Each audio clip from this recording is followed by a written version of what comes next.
제 이름은 유인정. 나이는 70을 갓 넘겼습니다.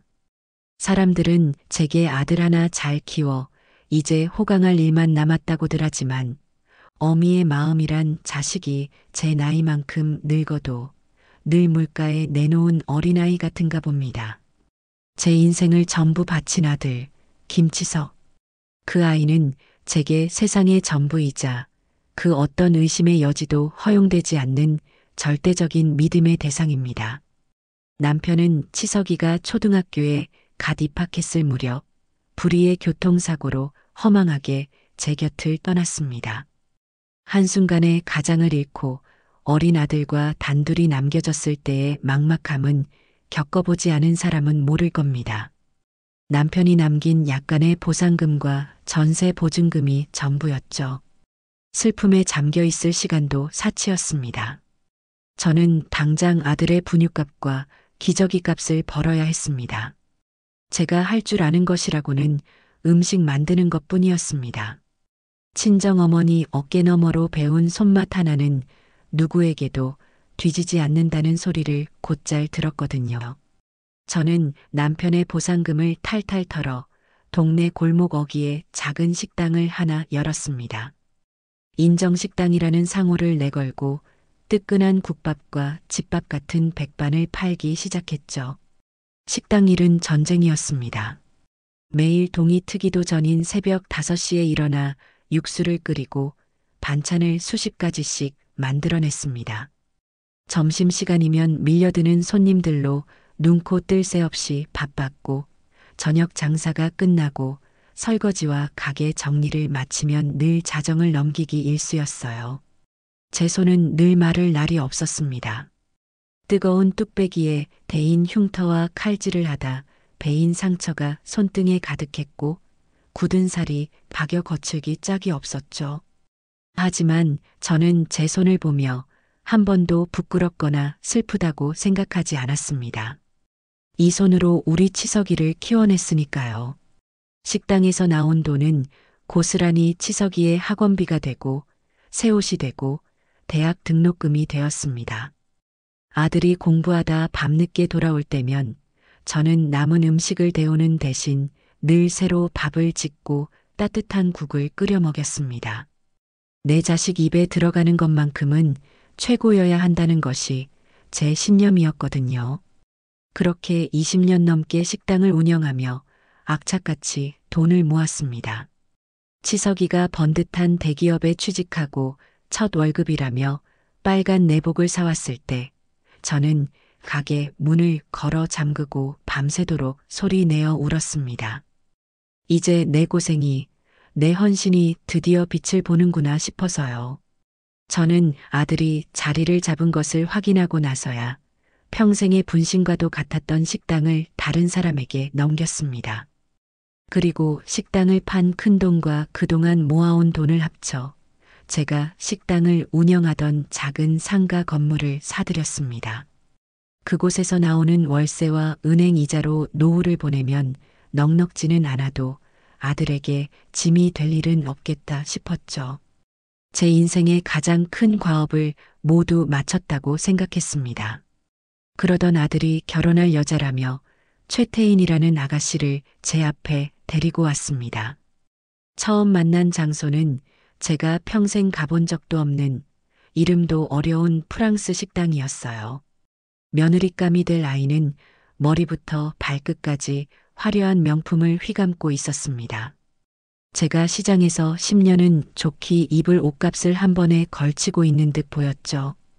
그 아이는 제게 살갑게 어머님이라고 부르면서도 은연중에 제 낡은 가방과 수수한 옷차림을 위아래로 훑어보는 듯한 시선을 보냈습니다. 기분 탓이려니 애써 넘겼지만 식사 내내 마음이 편치 않았어요. 태인이는 자신이 다녀온 유럽 여행 이야기, 최근에 구입했다는 명품 가방 이야기를 쉴 새 없이 늘어놓았습니다. 저는 그저 어색하게 웃으며 고개를 끄덕일 뿐이었죠. 아들 치석이는 중간에서 진땀을 흘리며 분위기를 맞추려 애썼습니다. 태인이가 워낙 꾸미는 걸 좋아해요. 저한테는 정말 잘해요, 엄마. 아들은 연신 며느리를 감싸고 돌았고 저는 그저 아들이 좋다니 좋은 게 좋은 거겠지 하고 생각했습니다. 다만 태인이가 아들에게 핀잔을 주듯 던진 한마디가 내내 가슴에 남았습니다. 치석 씨는 너무 검소한 게 탈이야. 좋은 것도 좀 써보고 그래야 안목이 넓어지죠. 그 말에 아들은 우리 엄마가 알뜰하게 사는 법을 가르쳐 주셔서 그래. 태인이 당신 만나서 이제 좀 써보려고라며 농담처럼 받아쳤지만 제 귀에는 아들의 어린 시절을 부정당하는 것 같아 씁쓸하게 들렸습니다. 결혼은 일사천리로 진행되었습니다. 아들 내외는 신혼집으로 제가 가진 상가 건물 근처의 작은 빌라에서 전세로 시작했습니다. 저는 그것만으로도 대견하고 고마웠죠. 하지만 그들의 씀씀이는 제가 생각하는 수준을 넘어서는 것 같았습니다. 신혼여행은 몰디브로 다녀왔고 가전이며 가구는 모두 최고급 수입품으로만 들여놓더군요. SNS에 올라오는 그들의 사진을 볼 때마다 제 아들이 마치 다른 세상 사람이 된 것 같아 어색하고 불안한 마음이 들었습니다. 가끔 돈 문제로 아들이 곤란한 표정을 짓는 것을 어렴풋이 눈치챘지만 아들은 늘 아니에요, 엄마. 저희 잘 살고 있어요 라고 말할 뿐이었습니다. 그러던 어느 날 저녁 아들에게서 다급한 전화가 걸려왔습니다. 아들의 목소리는 금방이라도 울음이 터질 것처럼 다급하고 절박했어요. 엄마, 큰일 났어. 우리 길에 나앉게 생겼어. 저는 깜짝 놀라 무슨 일이냐고 물었습니다.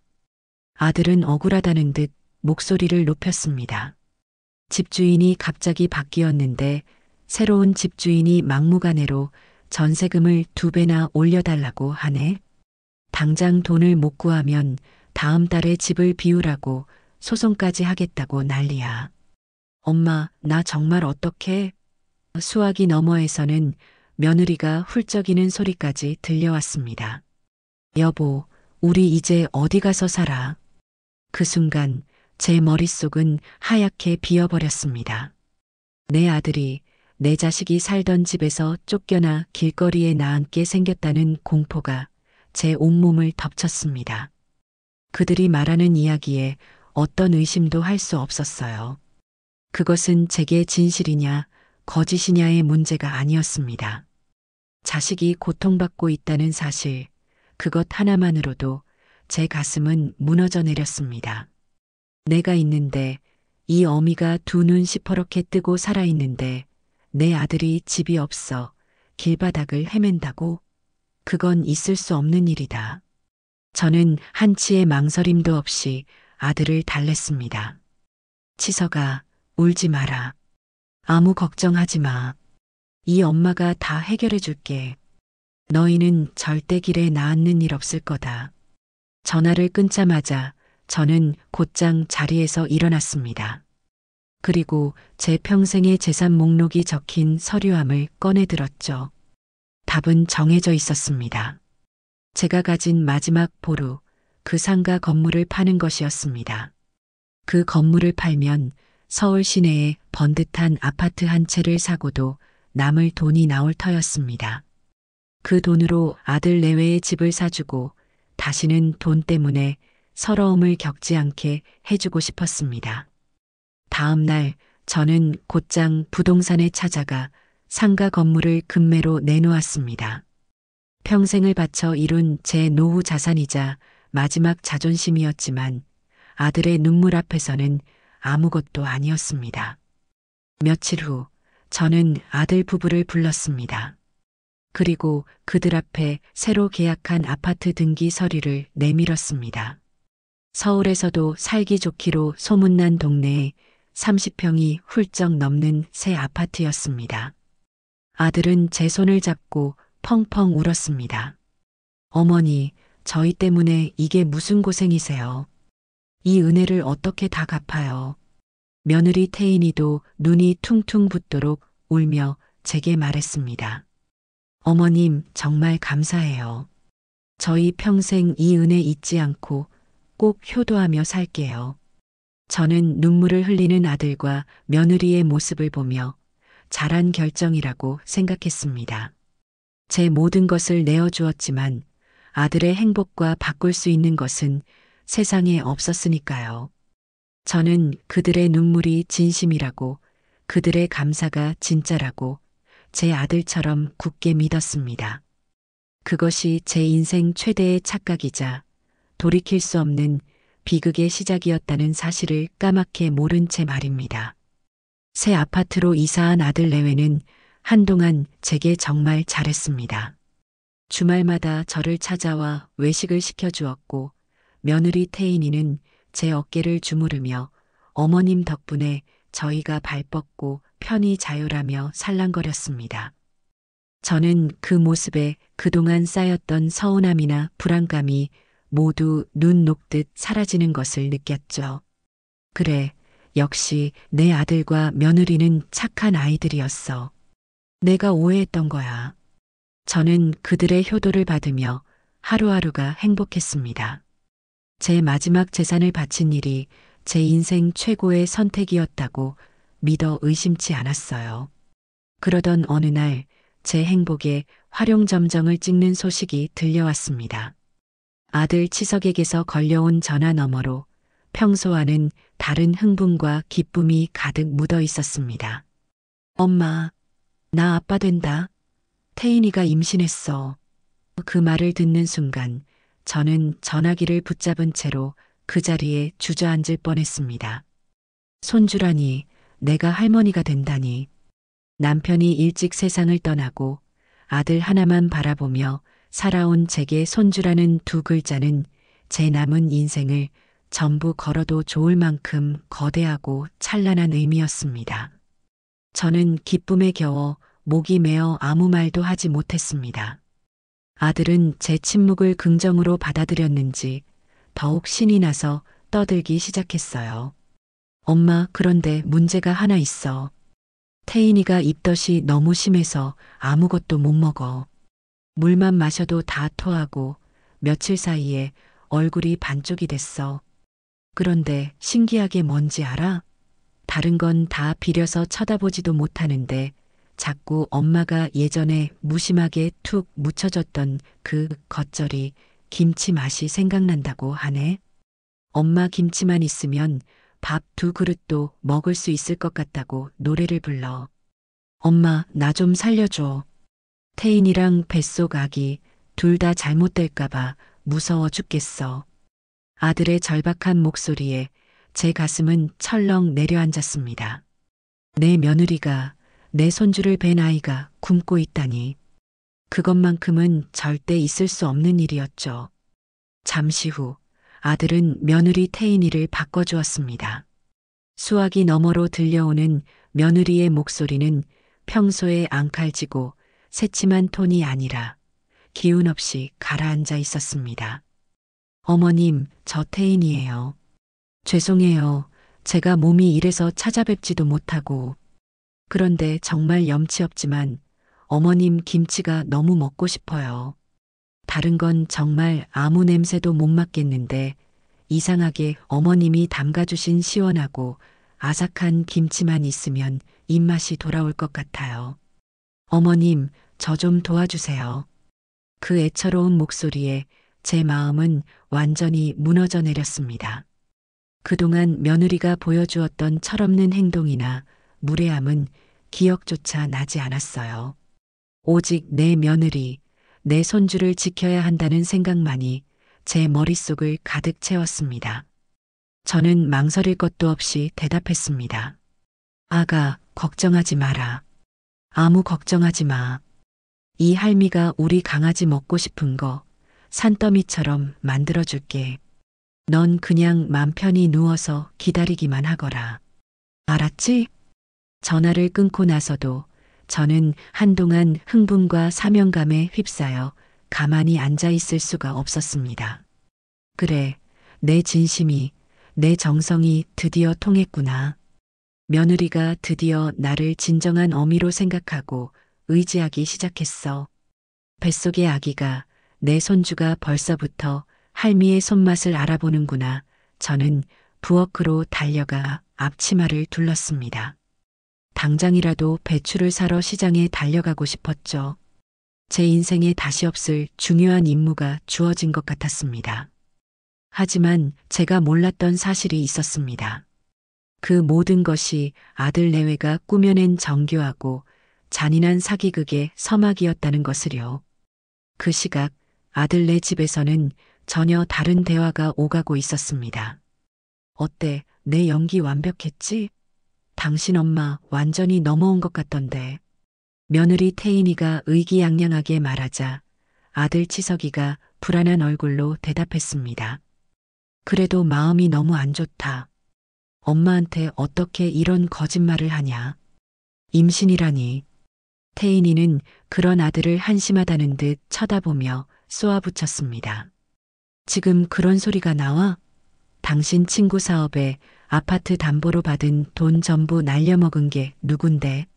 당장 이번 주까지 추가 투자금 못 넣으면 우리 길바닥에 나앉는 건 물론이고 사기죄로 고소까지 당하게 생겼어. 정신 차려.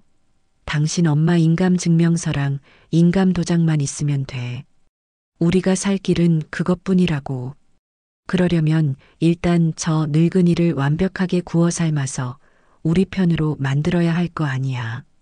손주 보고 싶어서 안달난 노인네한테 입덧 핑계 대는 것만큼 확실한 게 어디 있겠어? 그랬습니다. 그들은 임신은커녕 제게 증여받은 아파트를 담보로 몰래 무리한 대출을 받아 아들의 친구가 하는 사업에 투자했다가 전 재산을 날린 상태였습니다. 그것도 모자라 사채까지 끌어다 썼고 이제는 벼랑 끝에 몰려 있었습니다. 그들이 살 길은 제가 가진 남은 재산 혹은 제 인감을 이용해 추가로 대출을 받는 것뿐이었죠. 그래서 그들은 제 마음을 완벽하게 얻고 의심 없이 인감을 내어주게 만들기 위해 입덕과 손주라는 제가 절대로 거부할 수 없는 거짓 시나리오를 꾸민 것이었습니다. 저는 그들의 시커먼 속내를 까맣게 모른 채 오직 며느리와 손주를 먹일 생각에 부풀어 있었습니다.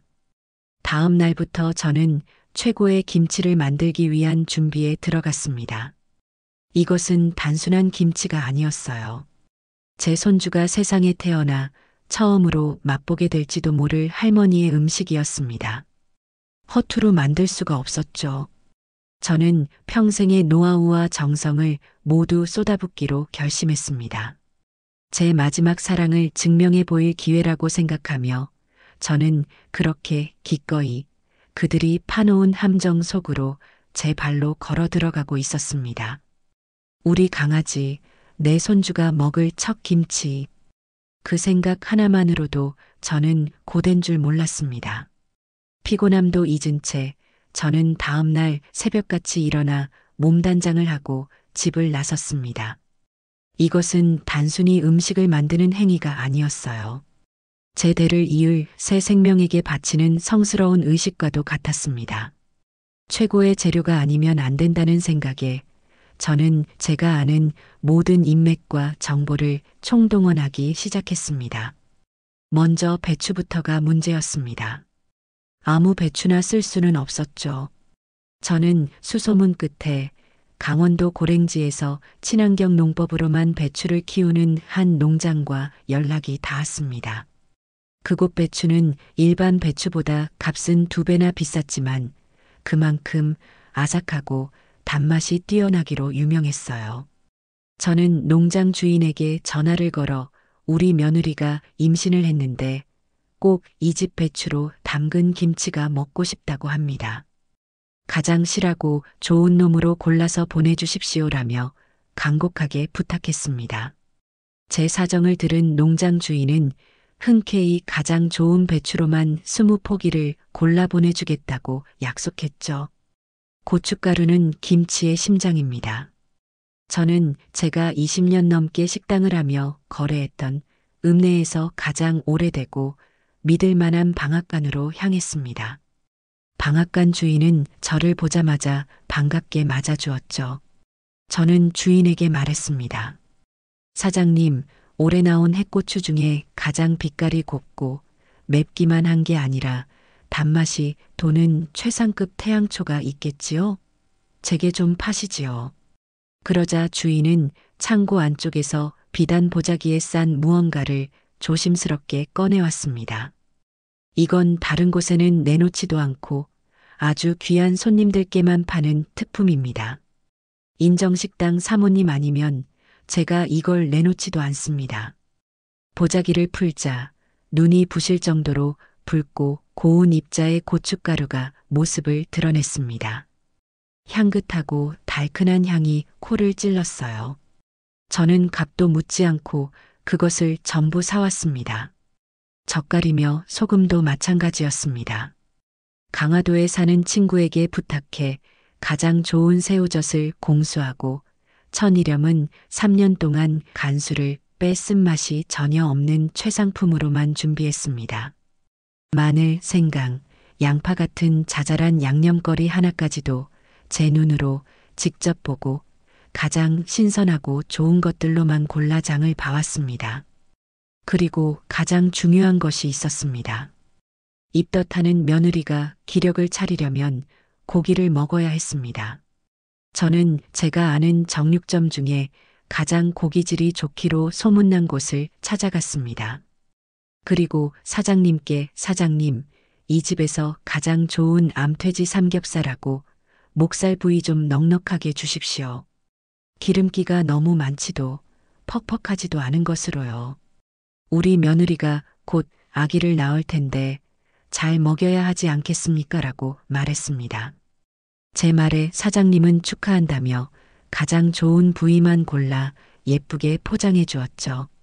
김장하는 날 갓 담근 겉절이에 이 수육을 싸서 먹일 생각을 하니 절로 침이 고이고 행복했습니다. 며칠에 걸쳐 모든 재료 준비가 끝나고 드디어 김장을 하는 날이 밝았습니다. 저는 이른 아침부터 배추를 절이고 찹쌀풀을 쓰고 각종 양념을 다듬으며 분주하게 움직였습니다. 혼자서 20포기가 넘는 배추를 다듬고 절이는 일은 칠순 노인에게 결코 쉬운 일이 아니었어요. 허리가 끊어질 듯 아프고 어깨가 뻐근했지만 제 마음은 날아갈 듯 가벼웠습니다. 김칫솔을 버무리며 아들에게 전화를 걸었습니다. 아들아, 엄마야. 지금 너희 주려고 김치 담그고 있다. 그러자 아들은 수화기 너머에서 호들갑을 떨었습니다. 와, 진짜? 엄마, 태인이가 엄마 전화만 기다렸어요. 지금도 옆에서 김치 냄새가 여기까지 나는 것 같다고 난리야. 엄마, 정말 고마워. 내가 평생 잘할게. 저는 천연덕스럽게 거짓말을 이어가는 아들의 말에 완벽하게 속아 넘어가 우리 강아지 조금만 기다리거라. 할미가 금방 만들어줄게라며 행복에 겨워 대답했습니다. 저는 그 말이 전부 진실이라고 믿었어요. 정성껏 소를 버무려 김치통에 차곡차곡 담고 한쪽에서는 푹 고아낸 수육을 건져 먹기 좋게 썰었습니다. 갓 담근 겉절이와 아직 김이 모락모락 나는 수육을 보자 당장이라도 서울로 달려가고 싶은 마음이 굴뚝 같았죠. 모든 준비를 마치고 나니 부엌은 난장판이 되었고 제 몸은 파김치가 되었지만 제 마음만큼은 세상에서 가장 부유하고 행복했습니다. 저는 이 정성과 사랑이 담긴 음식이 우리 가족에게 더 큰 행복을 가져다 줄 것이라고 굳게 믿었습니다. 그것이 얼마나 끔찍한 착각이었는지 깨닫게 되기까지는 그리 오랜 시간이 걸리지 않았습니다. 다음 날 아침 일찍 저는 정성껏 포장한 김치와 수육을 바리바리 싸들고 서울행 버스에 몸을 실었습니다. 무거운 짐을 들고 버스를 타고 가는 길이 고되기보다는 오히려 설레고 기뻤어요. 제 음식을 먹고 기뻐할 며느리와 아들을 생각하니 발걸음이 구름 위를 걷는 것 같았습니다. 아들네 집에 도착해 초인종을 누르자 한참 만에 며느리 태인이가 문을 열어주었습니다. 그런데 그 모습이 어딘가 이상했어요. 입덧이 심해 아무것도 못 먹는다던 사람이라고는 믿기지 않을 만큼 얼굴은 혈색이 돌았고 집안에서는 은은한 향수 냄새가 풍겨왔습니다. 제가 들고 온 보따리들을 보고는 어머님 오셨어요. 감사합니다라고 말은 했지만 그 표정에는 반가움보다는 어색함과 당혹감이 더 짙게 서려 있었습니다. 아가, 몸은 좀 괜찮으냐? 힘들 텐데 누워있지 않고. 제가 걱정하며 묻자 며느리는 멋쩍게 웃으며 오늘은 컨디션이 좀 괜찮네요 라고 얼버무렸습니다. 저는 부엌으로 가 제가 가져온 음식들을 풀어놓기 시작했어요. 김이 모락모락 나는 수육을 접시에 담고 먹음직스러운 겉절이를 꺼내놓으며 말했습니다. 자, 우리 며느리 다른 건 몰라도 이건 잘 먹을 수 있을 게다. 어서 한 점 먹어보거라. 하지만 며느리는 식탁에 앉을 생각도 않고 어머님, 저 지금은 속이 좀 안 좋아서요. 나중에 먹을게요라며 거실 소파에 멀찍이 떨어져 앉았습니다. 때마침 퇴근하고 돌아온 아들 치석이가 그 광경을 보고는 제 눈치를 살피며 황급히 다가왔습니다. 엄마 오셨어요? 와, 이게 다 뭐예요? 진짜 맛있겠다. 아들은 과장되게 감탄하며 수육 한 점을 집어 입에 넣었습니다. 역시 우리 엄마 손맛은 최고야. 저는 아들에게 너만 먹지 말고 자네 아내 좀 챙겨주거라. 입덧 때문에 고생인데 고기라도 먹어야 기운을 차리지라고 말했습니다. 아들은 며느리에게 가서 수육을 권했지만 며느리는 손사래를 치며 고개를 저을 뿐이었어요. 그들 사이에 흐르는 미묘하고 차가운 기류에 저는 무언가 잘못되었다는 것을 어렴풋이 느끼기 시작했습니다. 분위기를 바꿔보려 아들이 제게 말을 걸었습니다. 엄마, 그런데 혹시 온 김에 시간 되시면 그 인감증명서 한 통만 떼어주시면 안 될까요? 태인이 앞으로 아기보험을 하나 들어주려고 하는데 꼭 엄마 인감이 필요하다고 해서요. 저는 손주 보험을 든다는 말에 아무런 의심 없이 오냐, 그러마. 지금이라도 당장 동사무소에 다녀올까? 라고 대답했습니다. 그런데 바로 그 순간 며느리가 날카로운 목소리로 아들의 말을 막아섰습니다. 여보, 지금 어머니 피곤하시게 무슨 소리야. 그건 다음에 해도 늦지 않아. 며느리는 저를 걱정하는 척 말했지만 그 눈빛은 분명 아들을 향한 경고의 의미를 담고 있었습니다. 저는 그들의 이상한 행동에 고개를 갸웃거렸지만 차마 대놓고 물어볼 수는 없었죠. 결국 저는 겉절이와 수육을 냉장고에 넣어주고 김치통을 베란다에 정리해준 뒤 집으로 돌아와야 했습니다. 찝찝한 마음을 감출 수 없었지만 입덧이 심하니 예민해서 그렇겠지라며 애써 스스로를 위로했습니다. 그런데 집으로 돌아가기 위해 아파트 현관을 나서려던 순간이었습니다. 제가 깜빡 잊고 소파에 제 손수건을 두고 온 것이 생각났어요. 어차피 엘리베이터도 아직 안 왔는데 얼른 다시 올라가서 가져와야겠다. 저는 다시 비밀번호를 누르고 조용히 현관문을 열었습니다. 그런데 바로 그 순간 제 눈앞에 믿을 수 없는 광경이 펼쳐졌습니다. 제가 들어오는 것을 미처 눈치채지 못한 며느리가 부엌에 서서 음식물 쓰레기통의 뚜껑을 열고 있었습니다. 그리고는 제가 1시간 전에 정성껏 삶아왔던 그 수육 덩어리를, 한 점도 먹지 않은 그 수육 덩어리를 통째로 음식물 쓰레기통에 쳐넣고 있는 것이 아니겠습니까?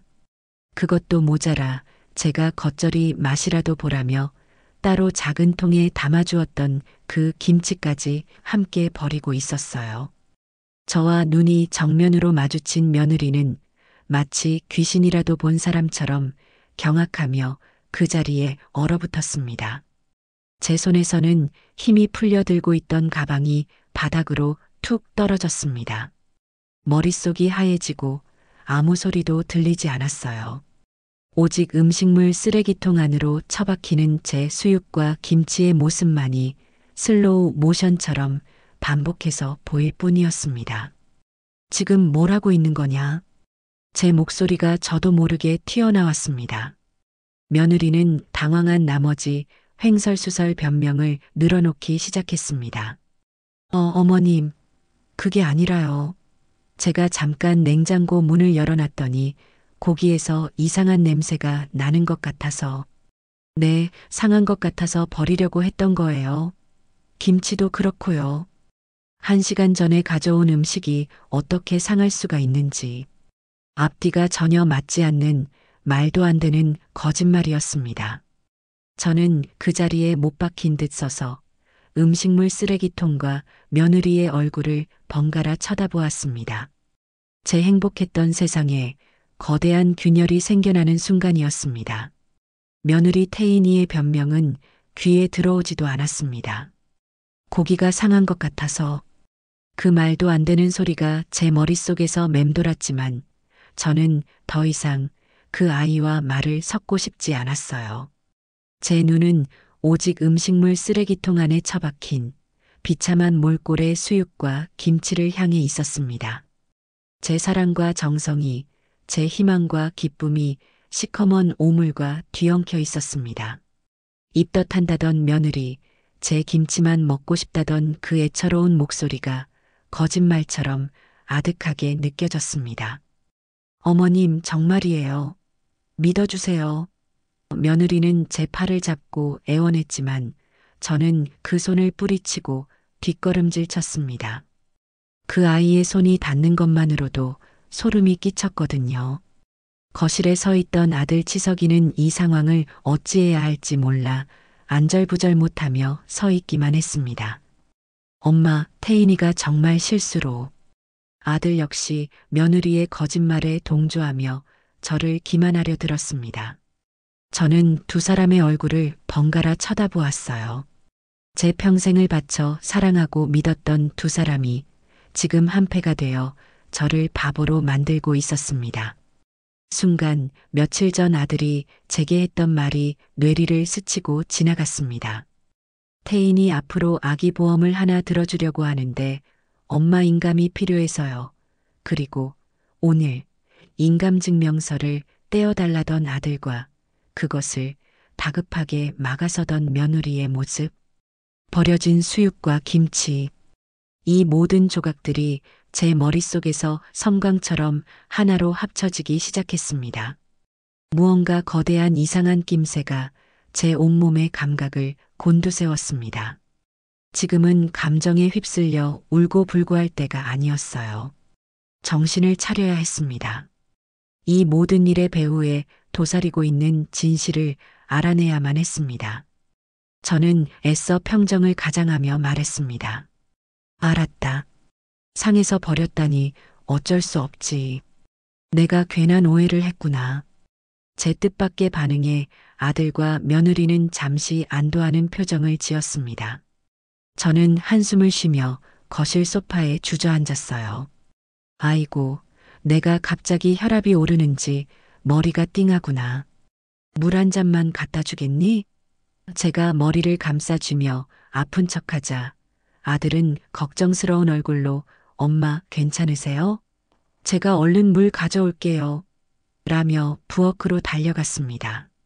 며느리도 아들을 따라 부엌으로 향했죠.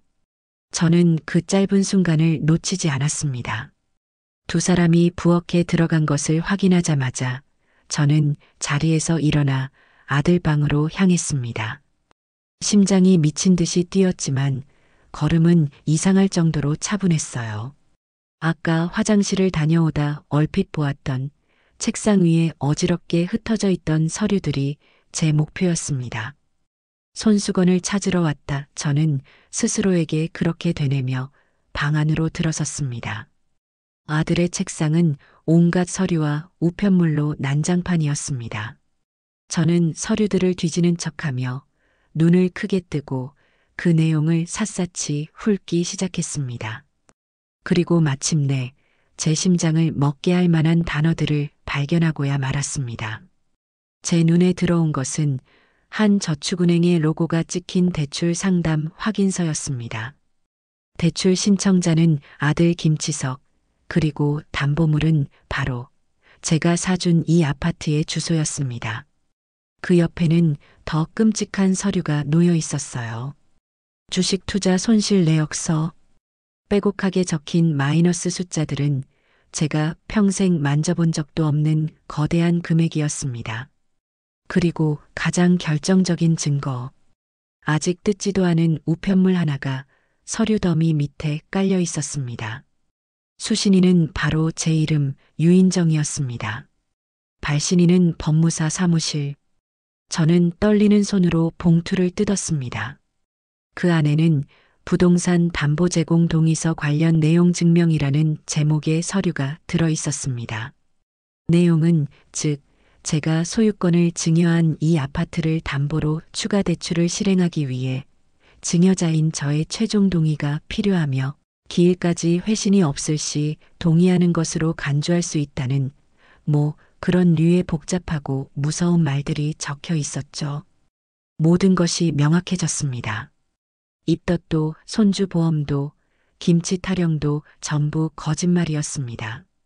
이 모든 것은 제 인감과 동의서를 받아내기 위한 제 마지막 남은 재산까지 탈탈 털어 자신들의 빚을 메우기 위한 거대한 사기극이었습니다. 제가 사준 집을 담보로 제 허락도 없이 대출을 받아 주식 투자를 했고 그마저도 전부 날려먹은 것이었습니다. 저를 속여 집을 얻고 이제는 저를 속여 그 집마저 팔아넘기려 했던 것입니다. 분노가 머리끝까지 치밀어 올랐지만 저는 이상할 정도로 차분해졌습니다. 눈물도 나지 않았어요. 저는 그 서류들을 전부 챙겨 들고 방을 나섰습니다. 거실에서는 아들과 며느리가 저를 기다리며 안절부절 못하고 있었죠. 저를 보자마자 아들이 물었습니다. 엄마, 괜찮으세요? 어디 불편하세요? 저는 대답 대신 들고 있던 서류들을 거실 테이블 위에 3개 내던졌습니다. 쨍그랑 테이블 위 유리컵이 떨어지며 깨지는 소리가 났지만 아무도 신경 쓰지 않았습니다. 아들과 며느리는 테이블 위에 흩어진 서류들을 보고는 그 자리에서 돌처럼 굳어버렸습니다. 얼굴이 백지장처럼, 아니, 잿빛으로 변해갔습니다. 저는 제 평생 단 한 번도 내본 적 없는 차갑고 날카로운 목소리로 말했습니다. 이게 다 뭐냐고 물었다. 제 목소리는 더 이상 슬픔에 젖은 어미의 목소리가 아니었습니다. 그것은 배신자를 심판하는 판사의 목소리였습니다. 임신했다는 며느리가 무슨 수억 원짜리 주식 투자를 하며 나는 알지도 못하는 담보 제공 동의서가 왜 내 이름으로 와 있는지 어디 한번 설명 좀 해보거라. 너희들이 말하는 그 상했다는 수육보다 지금 너희들의 인생이 더 지독하게 썩어 문드러진 것 같구나. 더는 숨길 곳이 없다고 판단한 아들과 며느리의 얼굴 위로 절망과 공포가 시커멓게 번져나갔습니다. 그들의 완벽했던 거짓말이 제 손에 의해 산산조각 나는 순간이었습니다. 테이블 위에 흩어진 서류들은 그들의 변명을 허락하지 않는 확고한 증거였습니다. 아들 치석이와 며느리 태인이의 얼굴에서는 핏기가 완전히 사라져 있었습니다. 잠시 동안 거실에는 숨막히는 정적만이 흘렀습니다. 깨진 유리 조각과 그들의 파탄난 양심이 바닥에 뒹구는 듯했죠. 먼저 침묵을 깬 것은 며느리 태인이었습니다. 그 아이는 갑자기 제 앞으로 기어오다시피 다가와 바닥에 머리를 찌으며 통곡하기 시작했습니다. 어머님, 저희가 죽을 죄를 지었어요. 어머님, 잘못했어요. 제발, 제발 용서해 주세요. 그 뒤를 이어 제 아들, 제 평생의 자부심이었던 치석이가 그 자리에 털썩 주저앉으며 무릎을 꿇었습니다. 아들은 차마 제 얼굴을 쳐다보지도 못하고 고개를 숙인 채 짐승처럼 흐느꼈습니다. 엄마, 제가 잘못했어요. 제가 천하의 불효자식입니다. 저는 그들의 눈물을 차갑게 내려다보았습니다. 예전 같았으면 아들의 눈물 한 방울에 제 가슴이 갈기갈기 찢어졌겠지만 지금은 아니었습니다. 제 마음은 차갑게 식어 아무런 감정도 느껴지지 않았어요. 저는 의자에 앉아 팔짱을 낀 채 그들의 자백을 기다렸습니다. 용서를 구하기 전에 자백부터 하거라. 처음부터 끝까지 단 하나도 숨기지 말고. 제 냉정한 목소리에 아들은 어깨를 들썩이며 모든 것을 실토하기 시작했습니다. 모든 것은 제게 아파트를 증여받고 난 직후부터 시작되었다고 합니다. 씀씀이가 해펐던 며느리는 대기업에 다니는 아들의 월급만으로는 만족하지 못했고 더 큰 돈을 벌고 싶어 했습니다. 그러던 중 아들의 친구가 대박이라며 사업 투자를 권유했고 그들은 제게 증여받은 아파트를 담보로 은행과 사채에서 몰래 거액의 돈을 빌려 그 사업에 전부 쏟아부었다고 했습니다. 하지만 그 사업은 시작부터 사기였고 그들은 투자금 전액을 날리고 빚더미에 올라앉게 된 것이었습니다. 그들이 제게 집주인이 전세금을 올려달라고 거짓말을 했던 것도 사실은 불어나는 대출 이자를 감당할 수 없어 제 돈을 뜯어내기 위한 수작이었습니다. 그리고 입덕과 임신.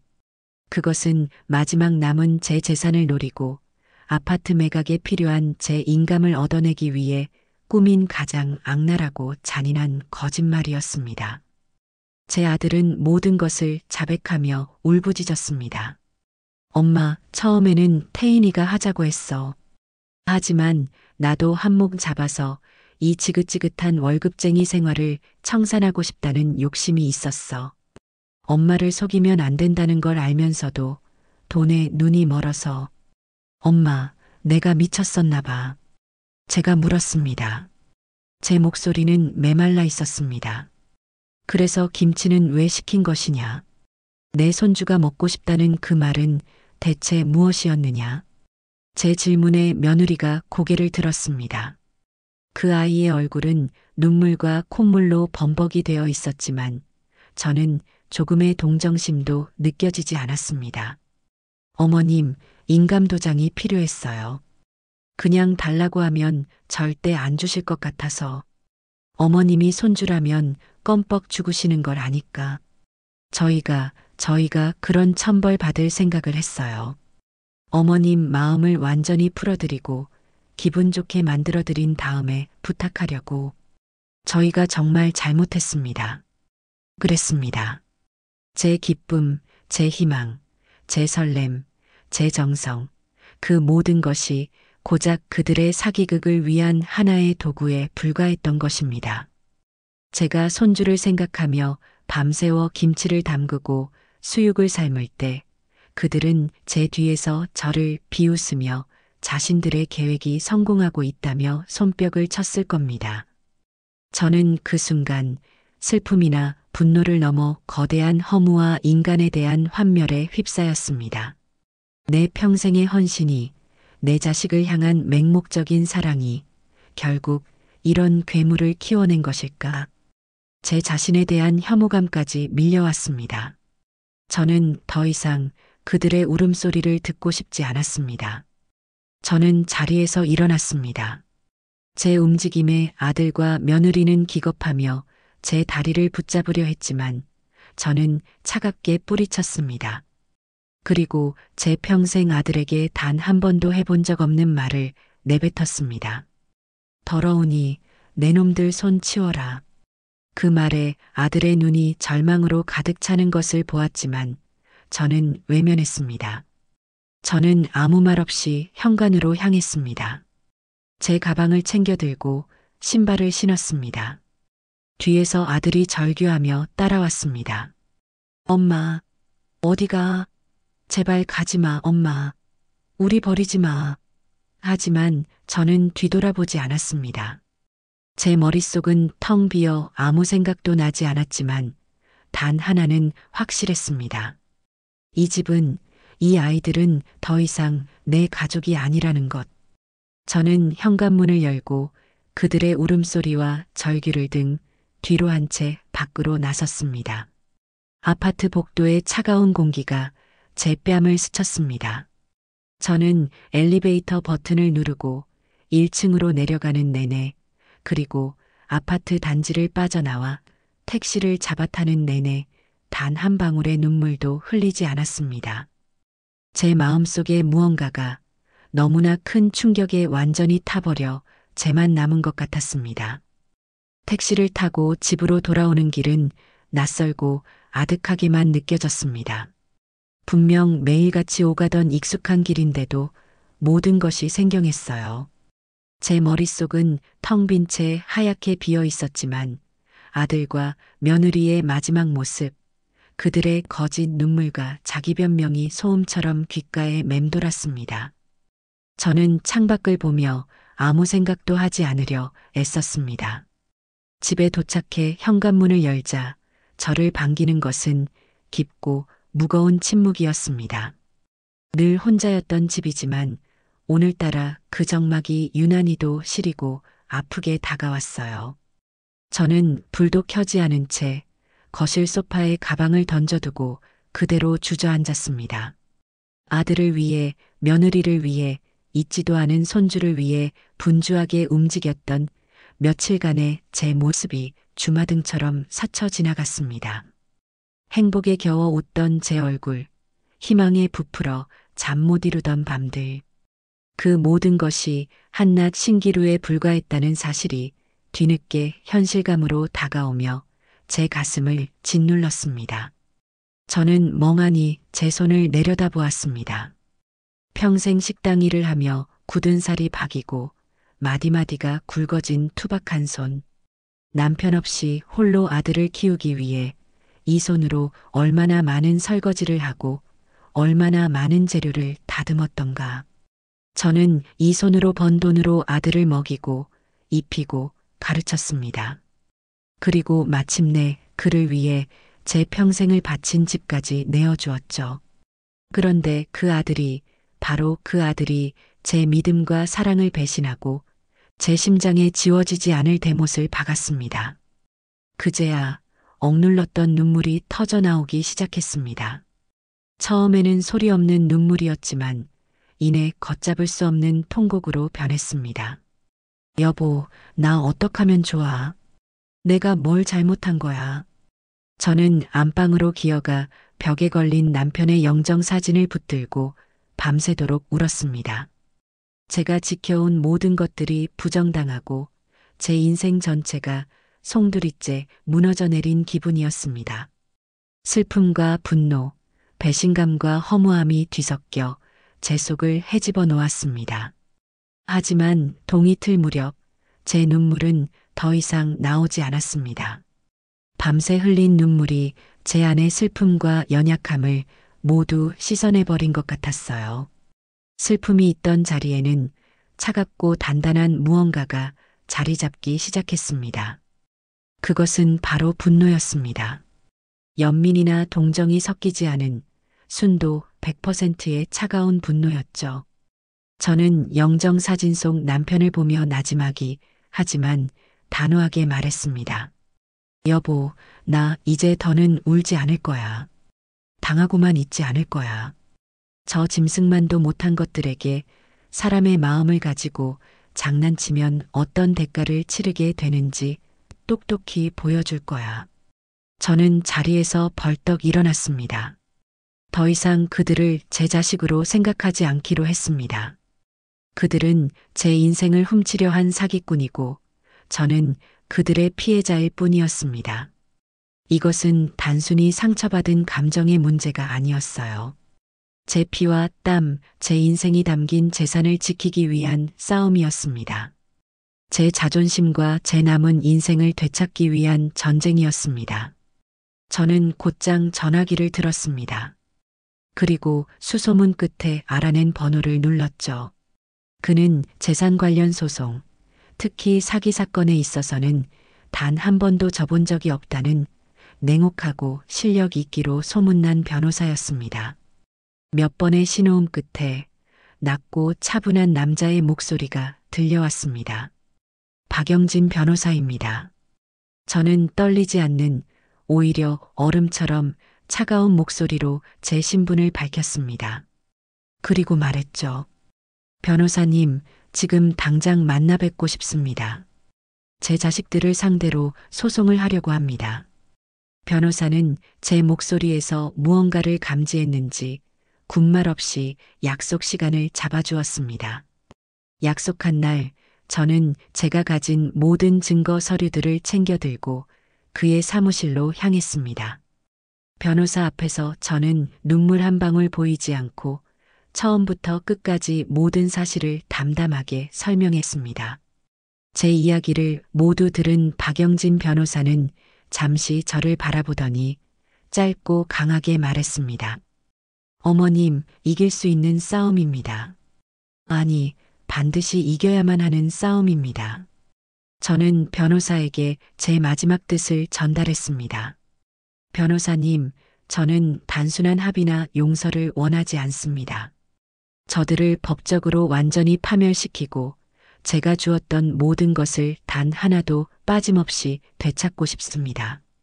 제 아파트, 그리고 제 헌신을 기만한 것에 대한 정신적인 피해 보상까지 전부 다요. 저들을 제 인생에서 완벽하게 지워버리고 싶습니다. 제 눈에 서린 도끼를 읽었는지 변호사는 고개를 끄덕였습니다. 알겠습니다, 어머님. 원하시는 대로, 아니, 그 이상으로 만들어드리겠습니다. 그의 사무실을 나오는 순간 제 마음속에는 더 이상 두려움이나 슬픔은 없었습니다. 오직 복수를 향한 차가운 결의와 제 인생을 되찾겠다는 뜨거운 의지만이 남았을 뿐입니다. 이제 칼자루는 제가 쥐게 될 것이었습니다. 법원에 가처분 결정, 그것은 조용했던 수면에 던져진 거대한 돌멩이였습니다. 제 선전포고는 정확히 이틀 뒤 제 전화기를 통해 그 파급력을 알려왔습니다. 이른 아침부터 전화기가 자비 없이 울어대기 시작했어요. 액정에 떠오른 이름, 내 아들이라는 세 글자가 그 어느 때보다 낯설고 이질적으로 느껴졌습니다. 저는 받지 않았습니다. 그들이 어떤 말을 할지, 어떤 반응을 보일지 이미 제 머릿속에 생생하게 그려졌기 때문이죠. 제 침묵은 그들을 더욱 미치게 만들 터였습니다. 예상대로 부재중 전화는 10통, 20통, 30통을 넘어 쌓여갔습니다.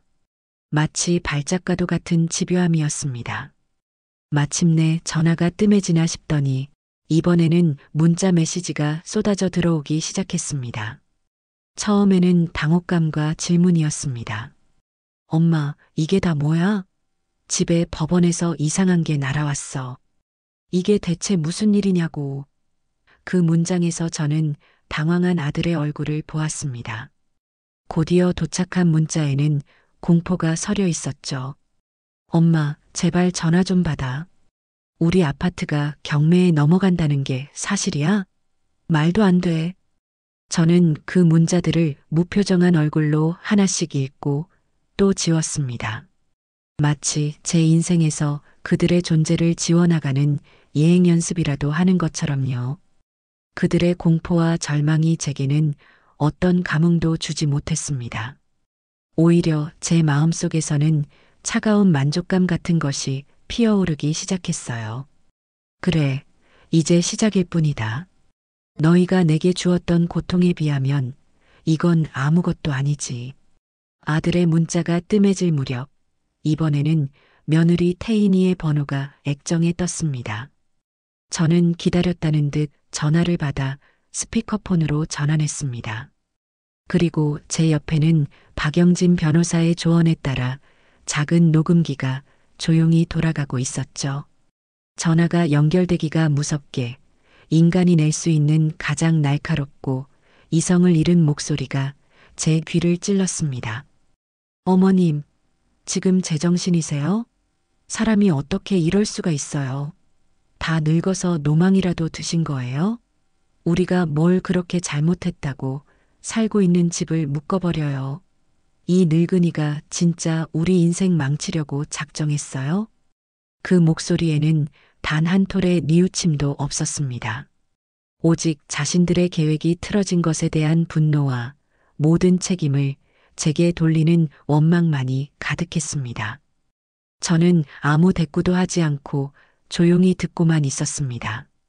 제 침묵이 그 아이의 분노에 기름을 붓는다는 것을 알았기 때문이죠. 아니나 다를까 며느리는 더욱 격앙되어 거의 비명에 가까운 소리를 질렀습니다. 말 좀 해보세요. 대답 안 해요? 우리 보고 길바닥에 나앉아 죽으라는 거예요? 이 집이 어떤 집인데 당신이 뭔데 우리 재산을 마음대로 묶어놔요? 이거 엄연한 재산권 침해야. 우리도 변호사 샀다고요. 당신 같은 노인네 하나 상대 못할 줄 알아요? 신문사에 다 뿌리고 방송국에 제보해서 당신이 얼마나 악독한 시어머니인지 온 세상에 알려버릴 테니까 그렇게 아세요. 저는 그때까지의 침묵을 깨고 조용히 하지만 얼음처럼 차가운 목소리로 한마디를 내뱉었습니다. 내 집이다. 제 짧은 한마디에 며느리는 순간 말을 잃었습니다. 그 짧은 정적 속에서 저는 그 아이가 느꼈을 당혹감과 모욕감을 상상했습니다. 곧이어 며느리는 두고 봐요. 우리도 가만히 안 있을 거야. 변호사 사서 끝까지 갈 테니 어디 한번 해보자고. 라는 말을 마지막으로 전화를 끊어버렸습니다. 저는 녹음기의 정지 버튼을 누르며 희미하게 미소 지었습니다. 며느리는 방금 자신에게 가장 불리한 증거를 제 손에 직접 쥐어준 것이었습니다. 그날 저녁 저는 저녁 식사를 막 마친 참이었습니다. 쾅, 쾅, 쾅. 굳게 닫힌 현관문이 부서져라 두드리는 소리가 들려왔습니다. 인터폰 화면을 켜자 그곳에는 잔뜩 헝클어진 머리에 핏발선 눈을 한 아들 치석이가 서 있었습니다. 저는 소파에 앉아 움직이지 않았습니다. 아들은 문을 두드리다 지쳤는지 이제는 문에 몸을 기댄 채 울부짖기 시작했습니다.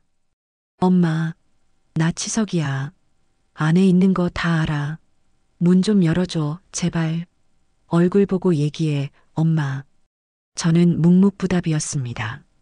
제 침묵은 그에게 가장 큰 고통이 될 터였습니다. 엄마, 내가 어렸을 때 식당 일 끝나고 온 엄마 등 긁어주던 거 기억나? 엄마는 그때마다 시원하다고 우리 아들 덕분에 산다고 했잖아. 내가 열병으로 끙끙 앓을 때 엄마는 가게 문도 닫고 내 옆에서 밤새도록 물수건 갈아주면서 울었잖아. 기억 안 나? 내가 엄마 아들이잖아. 어떻게 아들한테 이럴 수가 있어. 아들은 과거의 추억들을 하나씩 끄집어내며 제 모성애를 자극하려 했습니다. 한때 제 삶의 전부였던 그 기억들이 이제는 역겨운 위선처럼 느껴졌습니다. 저는 조용히 일어나 부엌으로 가 따뜻한 차 한 잔을 타왔습니다. 거실의 텔레비전 소리를 조금 더 키웠죠. 문 밖에서 들려오는 아들의 울음소리를 애써 외면하기 위해서였습니다. 1시간이 넘도록 문 밖에서의 울부짖음은 계속되었습니다. 애원이 통하지 않자 그는 점차 분노를 드러내기 시작했습니다. 엄마, 진짜 이렇게까지 독하게 나올 거야? 사람이 어떻게 이래? 내가 이렇게까지 비는데 얼굴 한번 안 보여줘? 좋아. 나도 이제 엄마 아들 안 해. 소송이든 뭐든 마음대로 해보라고. 당신 같은 엄마 나도 필요 없어. 아들은 현관문에 발길질을 몇 번이나 거세게 해댔습니다. 쿵, 쿵 하는 소리가 제 심장을 울리는 것 같았지만 제 표정에는 아무런 변화도 없었습니다. 마침내 모든 기운이 빠졌는지 아들은 한참 동안 거친 숨을 몰아쉬더니 후회하게 될 거야. 반드시 후회하게 만들어줄 테니까라는 저주 섞인 말을 남기고는 계단을 내려가는 소리가 들렸습니다. 다음 날 아침 문을 열자 문틈에 꼬깃꼬깃한 편지 한 통이 꽂혀 있었습니다. 아들이 밤새 쓴 것인지 종이는 눈물 자국으로 얼룩져 있었습니다. 편지의 내용은 어젯밤 그가 외쳤던 말들의 반복이었습니다. 자신의 잘못에 대한 변명, 과거에 대한 호소, 그리고 저에 대한 원망이 뒤섞인 자기연민으로 가득 찬 글이었습니다. 저는 그 편지를 읽지도 않고 찢어버릴까 하다가 마음을 바꾸었습니다. 이것 또한 증거였습니다. 저는 그 편지를 곱게 접어 다른 증거 서류들과 함께 서류철에 끼워 넣었습니다. 감정에 호소하다가 인의 본색을 드러내는 전형적인 사기꾼의 행태를 보여주는 완벽한 증거 자료였죠. 며칠 뒤 박영진 변호사의 예측대로였습니다. 경찰서에서 아들 내외에게 정식으로 출석 요구서가 발송된 것입니다. 민사소송과는 차원이 다른 실제 범죄자로서 조사를 받아야 한다는 사실은 그들에게 엄청난 공포로 다가왔을 겁니다. 그날 이후 그들의 연락은 뚝 끊겼습니다. 대신 그들이 선임한 변호사를 통해 제게 연락이 오기 시작했습니다. 합의를 종용하는 전화였죠. 저는 변호사를 통해 제 뜻을 명확히 전달했습니다. 합의는 없다. 모든 것은 법정에서 판결로 말할 것이다. 제 단호한 태도에 아들 내외는 자신들이 더 이상 빠져나갈 구멍이 없다는 사실을 깨달았을 겁니다. 그들은 이제 제가 쳐놓은 거대한 그물 안에 갇힌 파닥거리는 물고기 신세에 불과했습니다. 그들을 기다리는 것은 법의 이름을 빌린 차갑고도 무자비한 심판뿐이었습니다.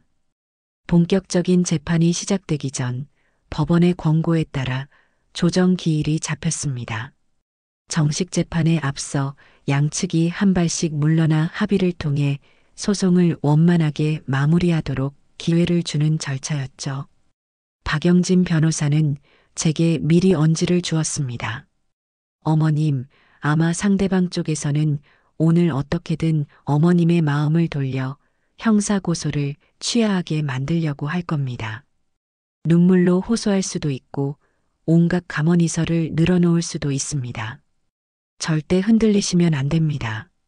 오늘 저희의 목표는 합의가 아니라 저들의 위선을 만천하에 드러내고 우리의 단호한 의지를 재판부에 각인시키는 것입니다. 저는 고개를 끄덕였습니다. 제 마음은 이미 오래전에 강철처럼 단단해져 있었습니다. 법원 조정실은 생각보다 좁고 답답했습니다. 창문 하나 없는 작은 방에 커다란 테이블 하나가 놓여 있고 그 양옆으로 우리가 마주 앉게 되어 있었죠. 잠시 후 문이 열리고 이전보다 훨씬 더 수척해진 아들 내외가 고개를 푹 숙인 채 그들의 변호사와 함께 들어왔습니다. 그들의 변호사는 저를 보자마자 정중하게 인사를 했지만 저는 가벼운 목례조차 하지 않았습니다. 조정위원으로는 연세가 지긋하고 인자한 인상의 여성 판사님이 들어왔습니다. 그녀는 서류를 검토하더니 부드럽지만 단호한 목소리로 말했습니다. 양측의 입장은 서면을 통해 충분히 확인했습니다. 피고 측은 원고 측의 요구대로 아파트의 소유권을 이전하는 것에 동의하고 그 외의 재산상 피해에 대해서도 보상할 의사가 있다고 하셨습니다. 대신 원고 측에서 피고들에 대한 형사 고소를 취하해주는 조건으로 합의를 원하시는 것 맞습니까? 상대 측 변호사는 네, 존경하는 위원님. 피고들은 자신들의 어리석은 잘못을 뼈저리게 뉘우치고 있으며 어머니이신 원고께 평생 사죄하는 마음으로 살고자 합니다라며 능숙하게 변론을 시작했습니다. 그때였습니다. 며느리 태인이가 갑자기 의자에서 내려와 바닥에 무릎을 꿇었습니다. 그리고는 제 앞으로 기어오려고 했습니다. 어머님, 제가 정말 죽을 죄를 지었어요. 제가 남편을 잘못된 길로 이끌었어요. 모든 게 제 잘못이에요. 제발 저희 남편만은 치석 씨만은 전과자로 만들지 말아주세요. 제가 대신 감옥에 가겠습니다. 어머님, 태인이는 거의 실신할 것처럼 오열하며 제게 매달리려 했습니다. 박영진 변호사가 조용히 제 앞을 막아서며 그녀를 제지했습니다. 법정에서 이러시면 안 됩니다. 최태인 씨, 자리로 돌아가 앉으십시오. 조정실은 순식간에 눈물바다가 된 며느리의 연기 무대로 변했습니다. 아들 치석이 역시 옆에서 고개를 숙인 채 어머니, 제발 저희에게 마지막 기회를 주세요라며 울먹였습니다. 조정위원은 난처한 표정으로 저를 바라보았습니다. 어머님, 아드님 내외가 저렇게까지 진심으로 뉘우치고 있습니다. 법이라는 것이 비록 엄정해야 하지만 가족 간의 일이라는 특수성도 고려하지 않을 수 없습니다. 자식 이기는 부모 없다는 말도 있지 않습니까? 부디 넓은 마음으로 한 번 더 품어주실 수는 없겠습니까?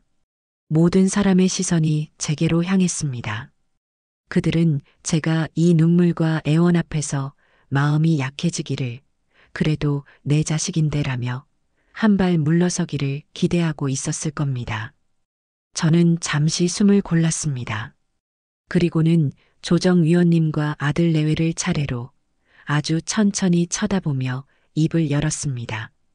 제 목소리는 제 자신도 놀랄 만큼 차갑고 또렷했습니다.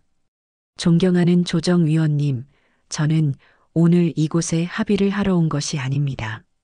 저들이 흘리는 눈물이 악어의 눈물이라는 것을 증명하러 왔습니다. 저들은 진심으로 뉘우치는 것이 아닙니다.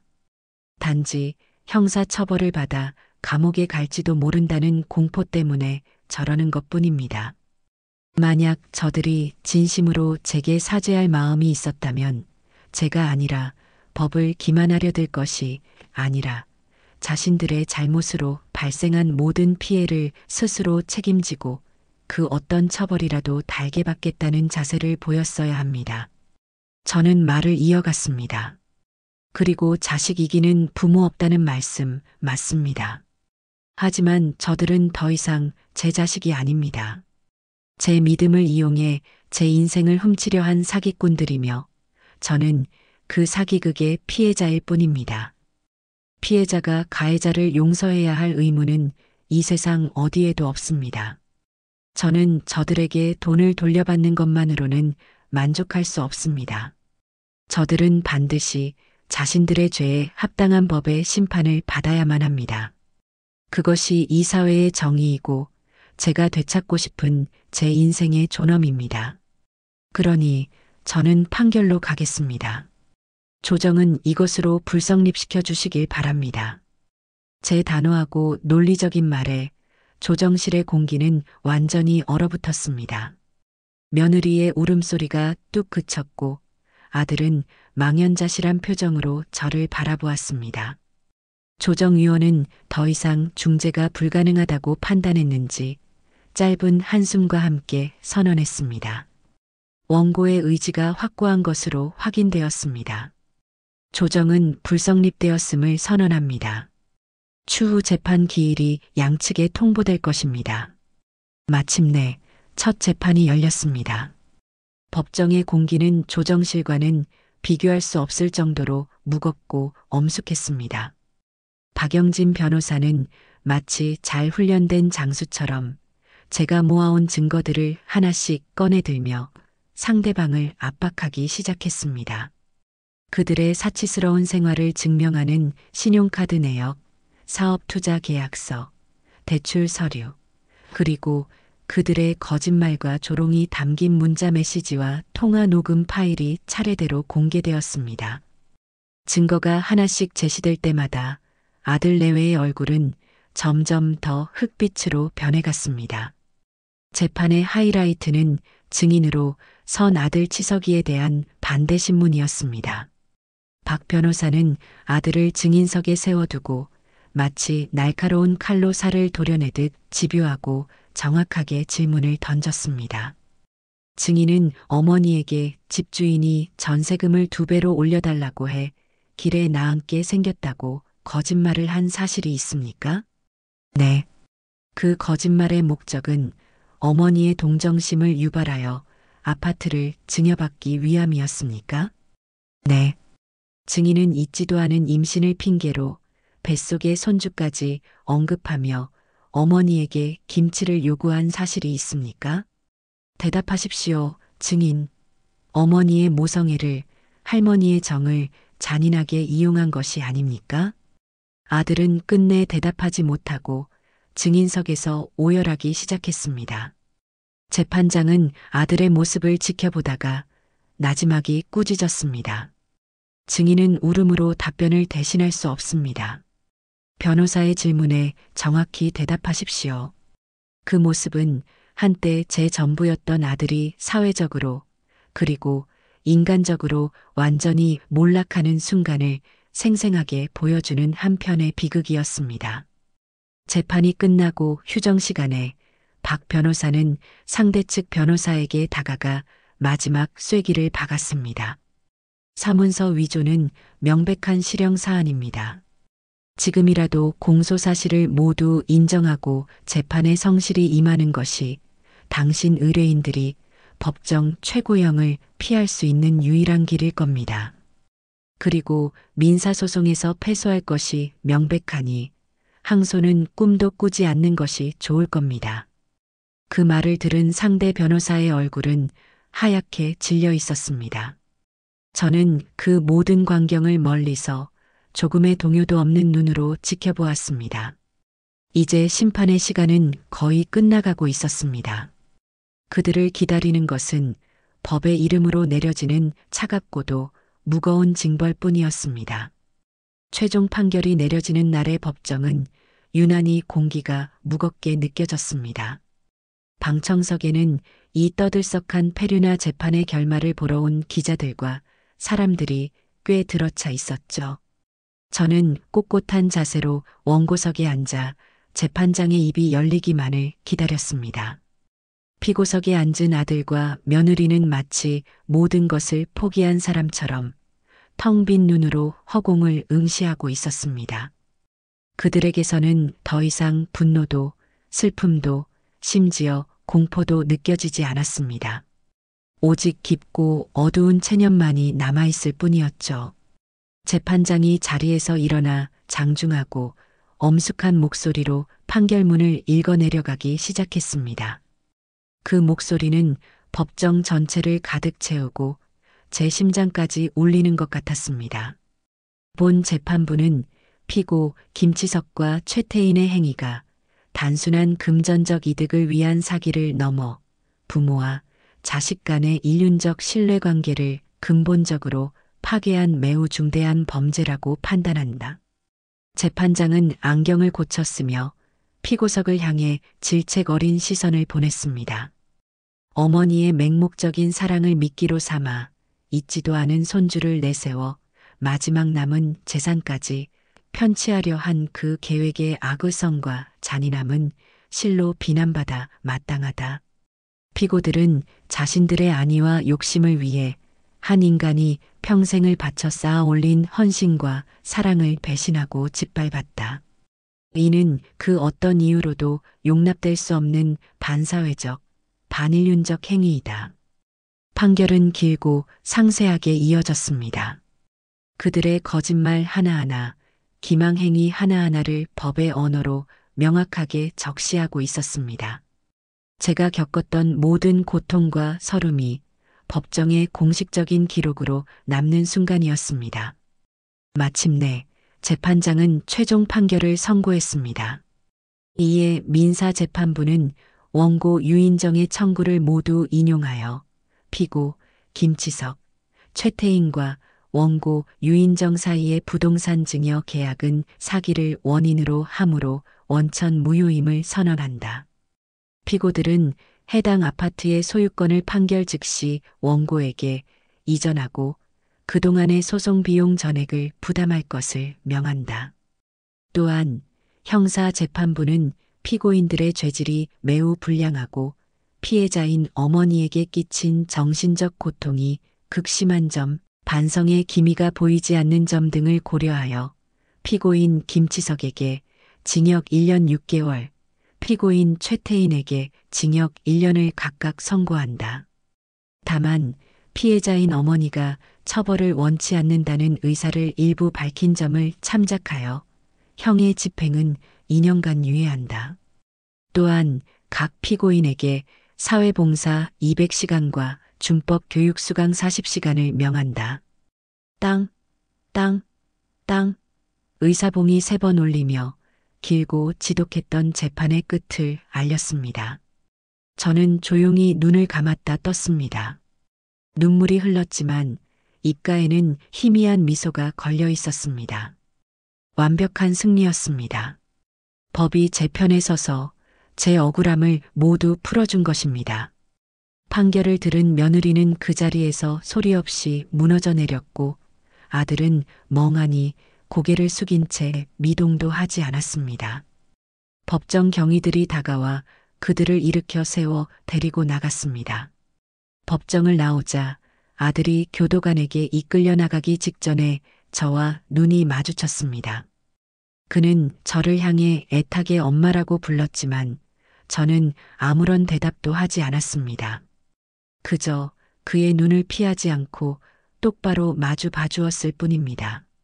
그것이 제가 그에게 해줄 수 있는 마지막이었습니다. 모든 것이 끝나고 저는 제 삶을 되찾기 위한 첫걸음을 내디뎠습니다. 가장 먼저 판결에 따라 소유권을 완전히 되찾은 그 아파트로 향했습니다.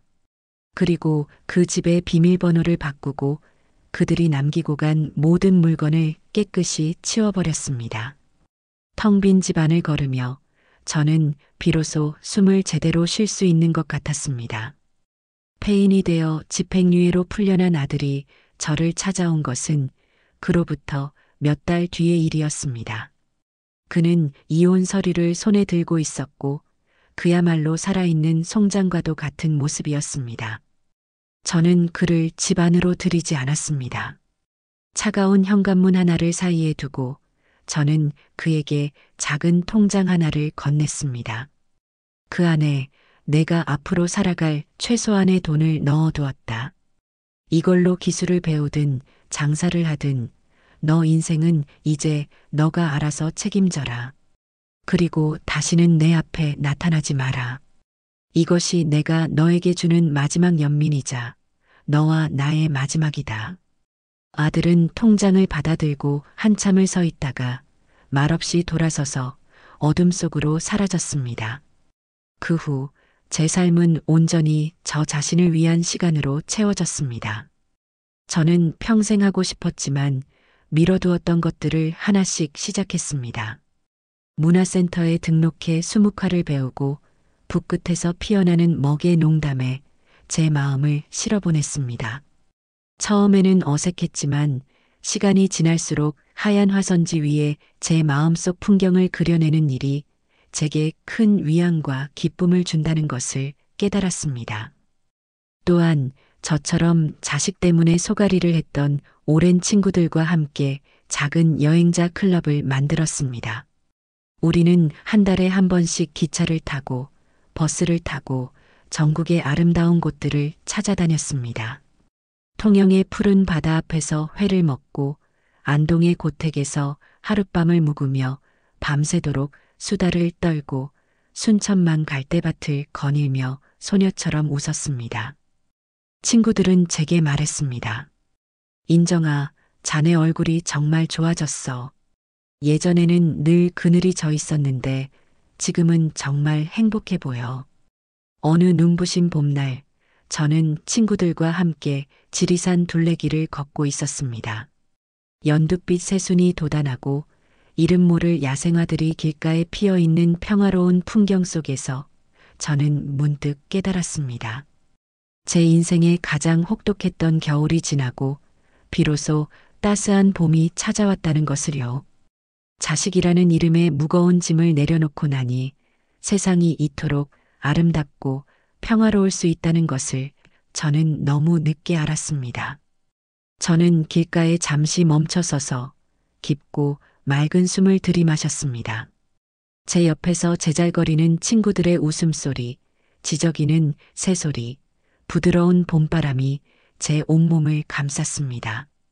저는 더 이상 과거에 얽매여 슬퍼하거나 분노하지 않을 것입니다. 제게 남은 시간은 오직 저 자신을 위해 이 눈부신 봄날을 만끽하며 살아갈 것입니다.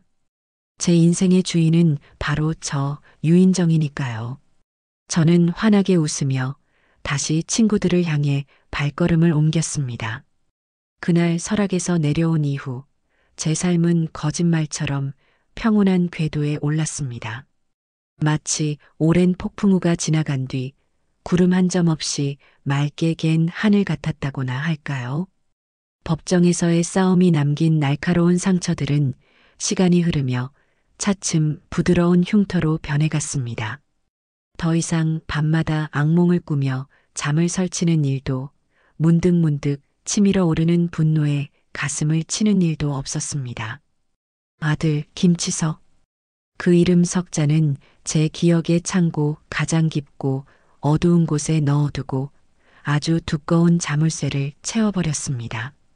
제 일상에서, 제 대화에서, 제 생각에서 그 아이의 존재는 완벽하게 증발해버린 듯 했습니다. 그렇게 5년이라는 긴 시간이 흘렀습니다. 제 나이도 어느덧 70의 중반을 훌쩍 넘어 이제는 제법 할머니라는 호칭이 어색하지 않은 나이가 되었습니다. 일주일에 2번 나가는 수묵화 교실은 제 삶의 가장 큰 즐거움이었습니다. 붓을 잡고 화선지 위에 집중하고 있노라면 세상 모든 시름이 먹물 속으로 스며들어 사라지는 것 같았죠. 함께 그림을 배우는 비슷한 연배의 학우들과는 둘도 없는 친구가 되었습니다. 우리는 수업이 끝나면 찻집에 앉아 갓 나온 쑥떡을 나눠 먹으며 시간 가는 줄 모르고 수다를 떨었습니다. 자식들 흉도 보고 며느리 흉도 보고 신세 한탄도 하다가 이내 서로의 그림을 칭찬하며 소녀처럼 웃곤 했습니다. 그 평범하고 소박한 일상이 제게는 무엇과도 바꿀 수 없는 행복이었습니다. 그날도 어김없이 한 달에 한 번씩 열리는 친구들과의 점심 모임이 있는 날이었습니다. 우리는 새로 문을 열었다는 깔끔한 한정식 집에서 맛있는 식사를 마치고 볕이 잘 드는 찻집에 앉아 향긋한 대추차를 마시고 있었죠. 한참 동안이나 이야기꽃을 피우던 중 친구 중 하나인 숙자 씨가 무언가 생각났다는 듯 호들갑을 떨며 제게 물었습니다. 예, 인정아. 자네 요즘 떠오르는 그 국밥집 소식 들었는가? 국밥집? 무슨 국밥집이 그리 대단하기에 자네가 이리 호들갑이야. 제가 웃으며 묻자 숙자 씨는 목소리를 낮추며 주변을 한번 휙 둘러보고는 비밀 이야기라도 하듯 속삭였습니다. 아이고 말도 말게. 요즘 우리 동네 아파트 분여회며 노인정이며 온통 그 집 이야기뿐이라네. 위치는 저기 곧 재개발 들어간다고 사람들 다 떠나서 흉흉하기 짝이 없는 낡은 골목 안쪽이라는데 글쎄 그 집 국밥이랑 김치 맛이 사람이 만들어낼 수 있는 맛이 아니라는 거야. 점심시간에는 양복 입은 직장인들이 택시까지 타고 와서 줄을 서서 먹는다지 뭔가. 음식 이야기라면 저도 한때는 전문가 소리를 듣던 사람이었죠. 제 귀가 솔깃해졌습니다. 그래, 요즘 세상에 그렇게 옛날 방식 그대로 진국으로 끓여내는 집이 아직도 남아있단 말이야?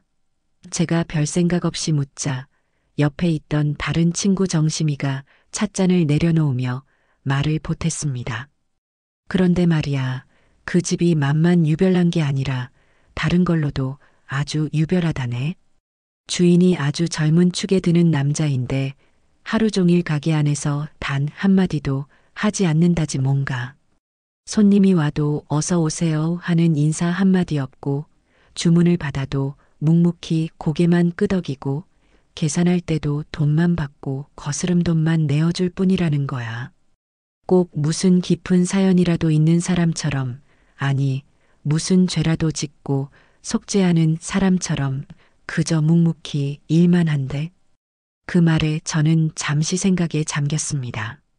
그 젊은 주인의 사연이 무엇일까 잠시 궁금해졌죠. 그때 숙자 씨가 제 눈치를 살피며 아주 조심스럽게 입을 열었습니다. 인정아, 내가 그래서 자네한테 이 말을 해야 하나 말아야 하나 며칠을 고민했네. 그냥 뜬 소문일 수도 있고 내가 괜한 소리에서 자네 마음만 시끄럽게 하는 건 아닌가 싶어서. 그런데 말이야. 그 집 김치 맛이 사람들이 그러는데 꼭 자네가 예전에 우리한테 가끔 담가주던 그 김치 맛이랑 소름 끼치게 똑같다고들 하네. 젓갈 냄새 안 나고 시원하면서도 아삭하고 끝 맛이 달큰한 그 맛 말이야. 그래서 동네 사람들이 수군거린다네. 그 젊은 주인이 혹시 자네한테서 비법이라도 몰래 전수받은 숨겨진 제자 아니냐고 말이야. 친구의 말이 끝나는 순간 제 심장이 아주 희미하게 그러나 분명하게 쿵 하고 바닥으로 떨어지는 것을 느꼈습니다. 설마 아닐 거야. 말도 안 돼. 저는 애써 태어난 척 웃으며 고개를 저었습니다. 숙자 자네도 참 별소리를 다 듣네. 세상에 비슷한 맛의 김치가 어디 한두 가지인가. 그리고 내가 누구한테 김치 담그는 법을 알려줄 위인도 못 되고 그냥 우연의 일치일 게야. 저는 그렇게 말하며 화제를 돌렸지만 한번 피어오른 의심의 씨앗은 걷잡을 수 없이 제 마음 한구석에 뿌리를 내리고 말았습니다. 그날 밤 저는 잠을 설쳤습니다. 친구의 말이 죄라도 짓고 속죄하는 사람처럼이라는 그 말이 자꾸만 귓가에 맴돌았습니다. 그리고 제 김치 맛을 똑같이 낸다는 그 국밥집. 저는 밤새도록 뒤척이며 애써 그 아이의 얼굴을 떠올리지 않으려 발버둥 쳤습니다. 아니야. 그 녀석은 땀 흘려 일하는 것과는 거리가 먼 아이였어. 편하고 쉽게 돈 버는 것만 좋아했지. 그런 고된 식당 일을 할 리가 없어. 다음 날 아침 저는 수묵화 교실에도 가지 않았습니다. 멍하니 창밖만 바라보다가 결국 자리에서 일어났습니다. 이 부질없는 의심을 끝내기 위해서는 제 두 눈으로 직접 확인하는 수밖에 없었습니다. 망상이든 현실이든 직접 부딪혀 깨뜨려 버려야만 제가 다시 평온을 찾을 수 있을 것 같았습니다. 저는 옷을 챙겨 입고 버스를 타고 친구가 말해준 그 낡은 골목으로 향했습니다. 재개발 지역으로 지정된 골목은 생각보다 더 스산하고 황량했습니다. 사람들이 떠나간 빈집들의 깨진 유리창이 을씨년스러웠고 길가에는 쓰레기 더미가 나뒹굴었습니다. 이런 곳에 정말 식당이 있을까 싶을 때쯤 골목 가장 안쪽에서 희미하게 새어나오는 불빛과 함께 작은 간판 하나가 눈에 들어왔습니다. 광화문 국밥. 마치 시간이 멈춘 듯한 주변 풍경과 어울리지 않는 생경한 이름이었습니다. 간판의 글씨체는 투박했지만 가게 앞은 놀라울 정도로 깨끗하게 쓸고 닦여 있었습니다. 저는 한참 동안이나 그 가게 앞에서 망설였습니다. 돌아갈까? 그냥 우연의 일치라고 믿어버릴까? 하지만 제 발은 이미 돌이킬 수 없는 문턱을 향해 움직이고 있었습니다. 딸랑. 낡은 문에 달린 작은 종이 제가 왔음을 알렸습니다. 가게 안은 4-5개의 낡은 나무 테이블이 전부인 아주 작은 공간이었습니다. 하지만 제 눈을 사로잡은 것은 그 비좁고 낡은 공간이 믿을 수 없을 정도로 청결하다는 사실이었습니다. 주방의 스테인리스 선반은 거울처럼 반짝였고 테이블 위에는 기름때 하나 없었으며 바닥은 윤이 날 정도로 깨끗했습니다. 그리고 그 순간 제 코끝을 스치는 너무나도 익숙한 냄새. 제가 20년 넘게 매일 아침 제 인생을 바쳐 끓여냈던 진한 사골과 양지고기, 그리고 온갖 약재가 어우러진 바로 그 육수 냄새였습니다. 제 심장이 걷잡을 수 없이 뛰기 시작했습니다. 주방 안쪽에서 한 남자가 등을 보인 채 커다란 솥을 나무 주걱으로 젓고 있었습니다. 땀으로 흠뻑 젖은 등이 넓었지만 어딘지 모르게 위태롭고 쓸쓸해 보였습니다. 저는 그 뒷모습만 보고도 심장이 멎을 것 같았습니다. 제가 평생을 지켜봐 왔던, 제가 세상 누구보다 잘 아는 바로 그 뒷모습이었기 때문입니다. 남자가 천천히 몸을 돌려 끓고 있는 뚝배기를 들고 홀 쪽으로 걸어 나오는 순간 우리의 시선이 정면으로 허공에서 부딪혔습니다. 김치석, 제 아들이었습니다. 5년이라는 세월은 그 아이를 완전히 다른 사람으로 만들어 놓았습니다. 한때 명품 옷을 걸치고 교만함으로 번들거리던 얼굴은 찾아볼 수 없었습니다. 깊은 피로와 세상 모든 것을 체념한 듯한 무표정. 그리고 제 마음을 가장 아프게 찌른 것은 그의 손이었습니다. 한때 희고 매끄러웠던 그의 손은 화상 자국과 칼에 베인 흉터, 그리고 지독한 굳은 살이 박여 마치 제 손을 보는 것처럼 투박하고 거칠어져 있었습니다. 그는 저를 발견하고 온 세상의 시간이 멈춘 듯 그 자리에 얼어붙었습니다.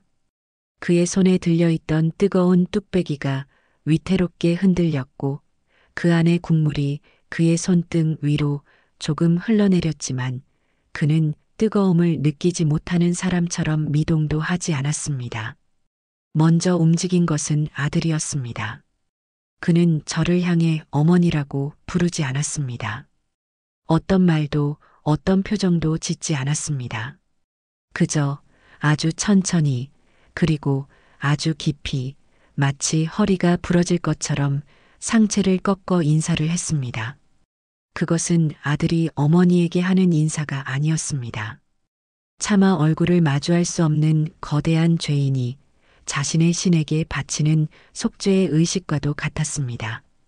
그리고는 아무 일도 없었다는 듯 다른 손님이 주문한 국밥을 테이블에 내려놓고는 그림자처럼 다시 주방으로 사라졌습니다.